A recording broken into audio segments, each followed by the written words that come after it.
Podcast is intended for mature audiences. The views and opinions expressed are those of the panelists and do not reflect in any way those of the podcast partners, sponsors, or affiliates. Enjoy.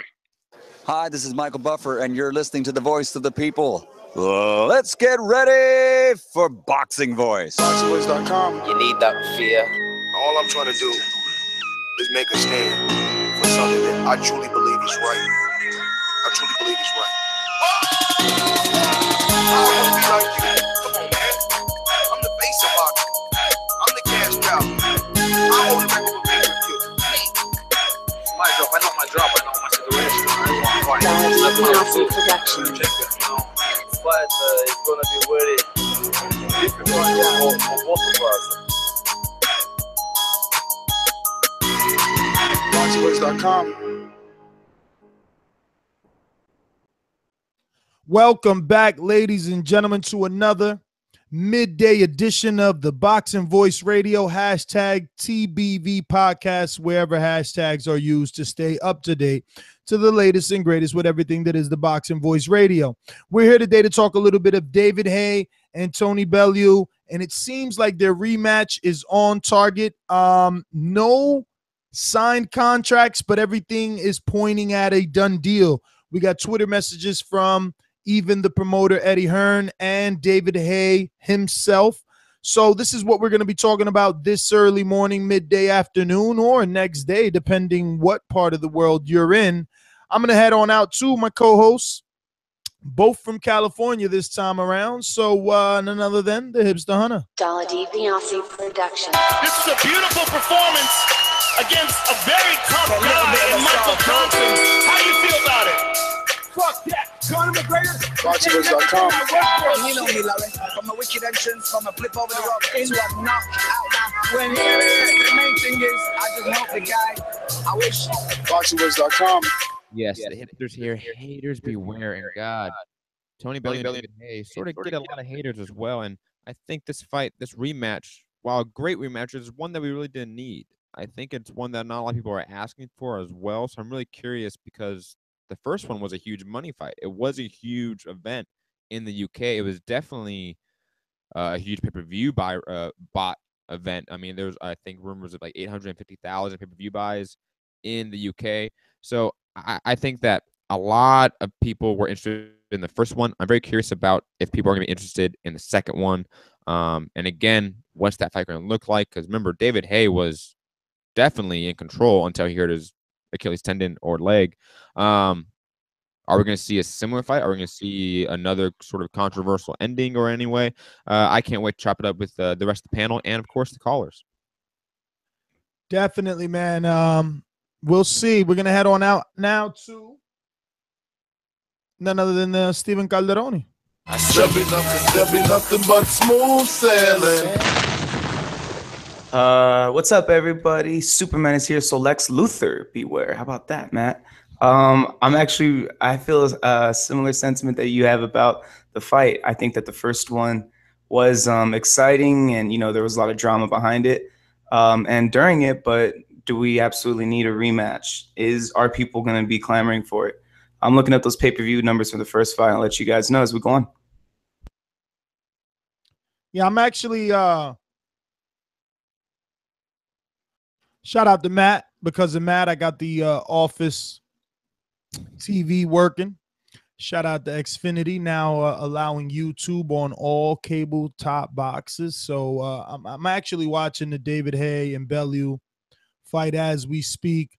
And it's really not one that you can go back and review because of what happened to David Haye's Achilles. But I guess if you're Haye, you want this rematch. You want to prove that it was only a loss because of the injury. I just don't know how much it proves. And, my co-host, obviously, Matt, made a great point. Maybe it's not much about revenge and more about the financial gain. It did do well the first time around with the controversy in it, being as though that he lost due to the Achilles, and obviously the unthinkable happened, Bellew getting a stoppage. No one really thought that would happen. Maybe the rematch is big. Bellew definitely has options. We've been talking about him ever since he won this fight.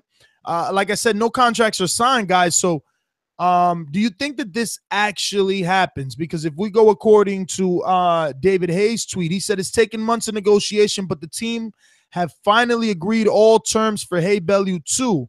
Will Pizza Bellew put pen to paper? So do you think you really I don't know this one, right? Like it's a dangerous fight. Like, I mean, I guess why not take it, right? He did sign the first time, not expecting an Achilles to grant him the win, right? So maybe he's crazy enough to think he can do it again without injury. I feel like it's the same thing with like Marquez knocking out Pacquiao. I feel like it's very similar situations where the winner of the fight got the outcome they were so looking for. So why go back to a rematch in a very difficult fight where you're still most likely not going to win? David Haye is still the legit heavyweight. He still is the bigger puncher. And I would still say he's probably the better boxer as well. Tony Bellew got the W. He got the payday.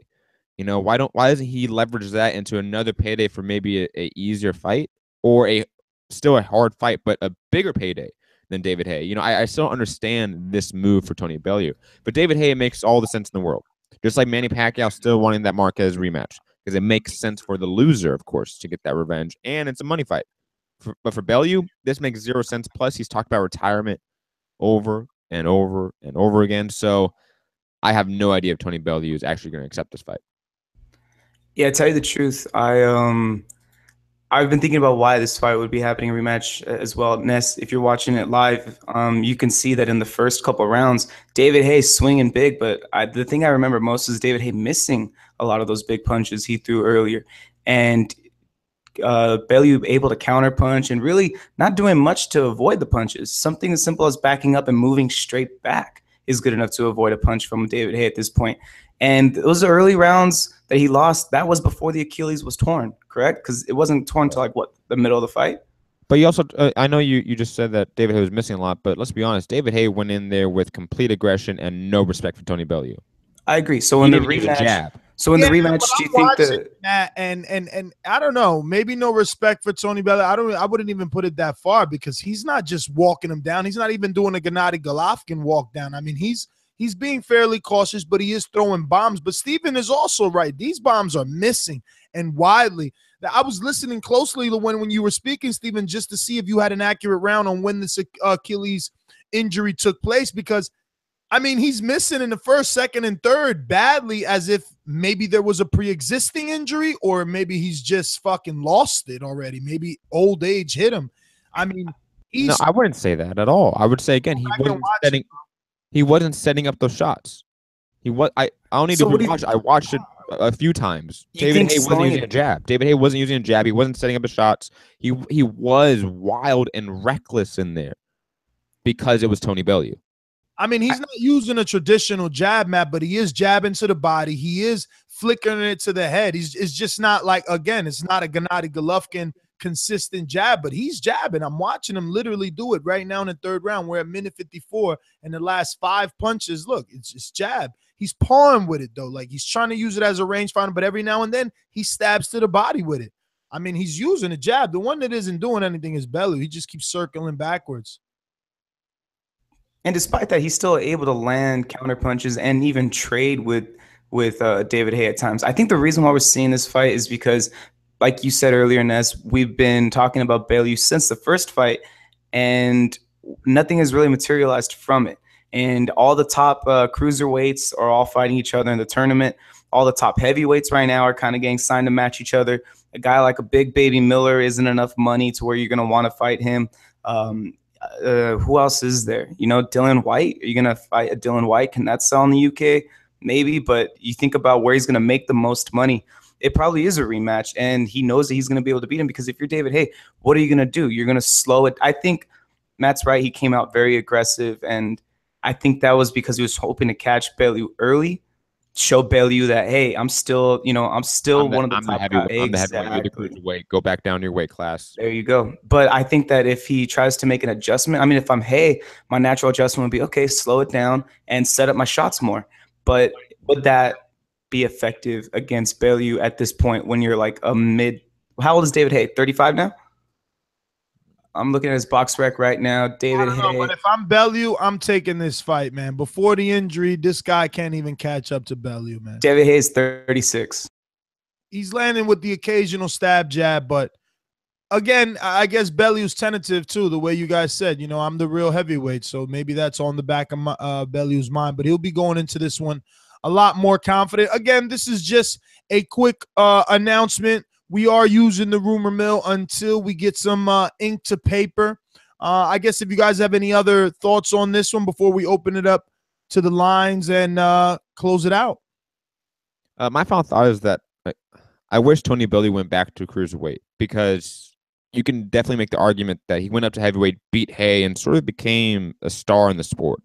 Maybe not a Canelo or Joshua, but Bellew is a numbers guy now. He does numbers, whether it's online, whether it's in interviews, whether it's a pay-per-view buy rate, whatever it is, he brings eyeballs and butts in the seats. He does. So if he went back to cruiserweight, I think he could potentially help make somebody down there a star as well, instead of taking just a money grab, pointless rematch against David Haye. Yeah, I think that the cruiserweight thing is a good idea, but certainly wait until after the end of the tournament. This way you just fight the winner as opposed to having to try to collect belts the hard way. Agreed. That's kind of a reason that I believe that this decision is going to be out, because that cruiserweight division is going to be top heavy and they're going to be busy. I don't really know any cruiserweight names that Bellew could get a big fight than a David Haye. We'll open up these phone lines. We're going to go out to the sponsors.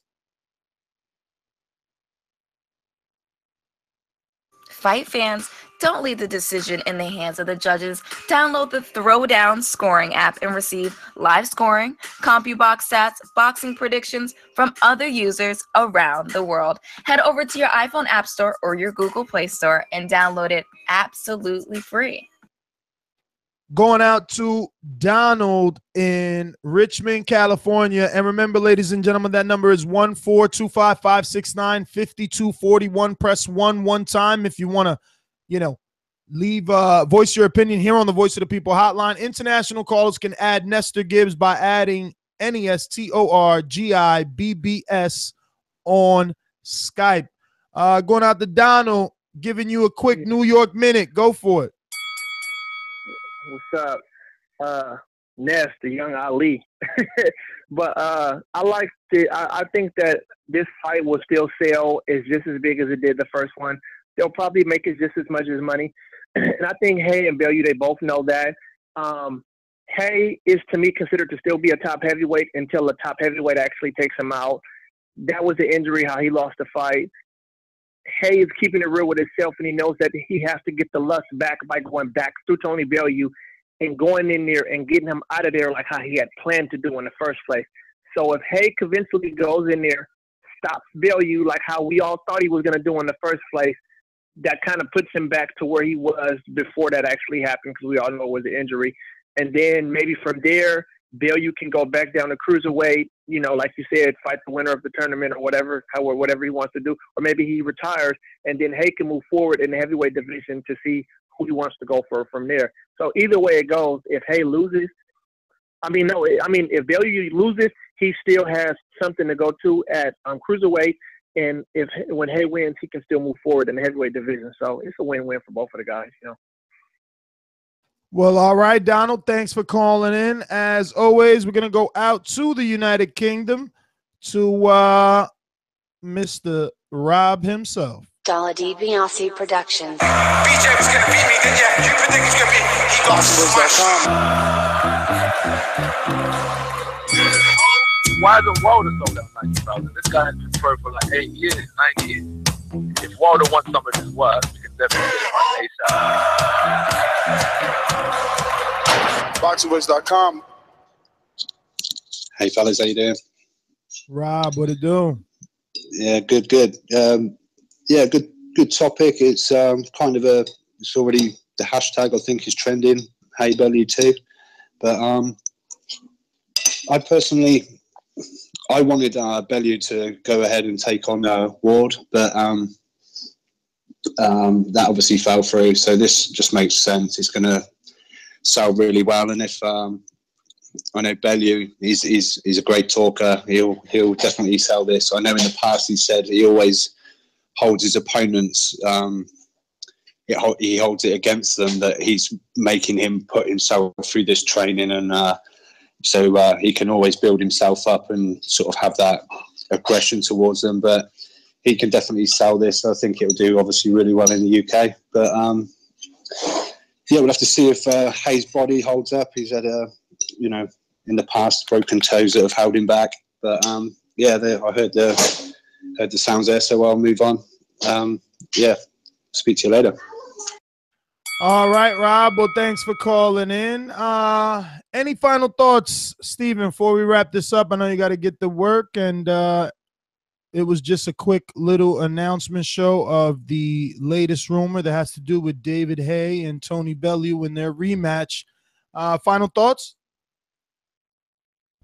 Yeah, my final thoughts is just kind of what we said earlier. I'm looking at some of the pay-per-view. They expected that the pay-per-view would have done like 600,000, but because it was such a better fight than people expected, it ended up doing pretty good. Upwards of 600,000 is what was suspected.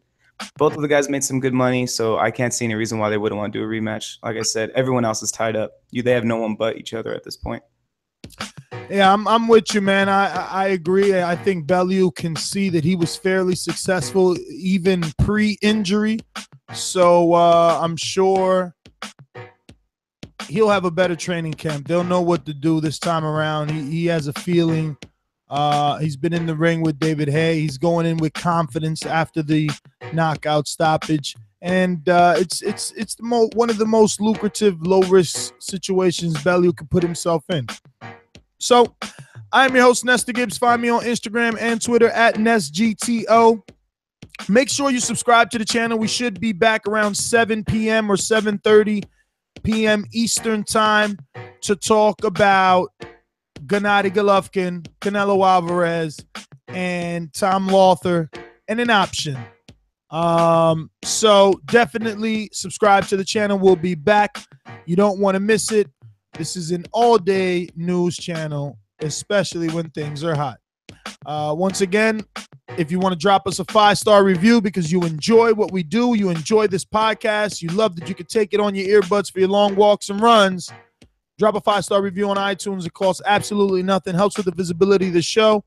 And definitely for more exclusive, never-before-seen content like sparring, interviews, and other podcasts outside of the boxing world, head on over to patreon.com/ThaBoxingVoice. Later.